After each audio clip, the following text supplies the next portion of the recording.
नमस्कार जय जगन्नाथ। आज मुझे नहीं आसी आज गोटे सुंदर भिडियोटी देखा पूर्व यदि आपण मैंने मो चैनल नुआ अच्छा मो चैनल को सब्सक्राइब करूँ, मो वीडियो को लाइक करूँ, शेयर करूँ। तो चलते आज मुझे बनई सुजी बरा। तो चलते तैयारी करवा।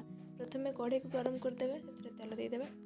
तेल गरम होगापे आप शुखिला लंका जीरा आ भूसंगा पत्र को भूसंगा पत्र टी भाजिला से गरम पानी पकेबे। गरम पानी पकेले गरम पानी फुटिला से आप सुजी पकईदे। सुजी पकई सारा भल भाव गुड़े से पर्यंत भल भाव गुड़े जी पर्यंत पानीटा को पूरा सुजी सक करके न फुलीजे। सुजी गुड़ाक देखिए फुलीज पानी को सक कर देथिबो। हाथ देखिए से छिट छिट नौथो एमती भाव में तो से काढ़ी आनिक ठंडा करने समय ठंडा करदे। अल्प ठंडा करेंगे मैंने उषुम है एमती आप बरार सेप देदेवे।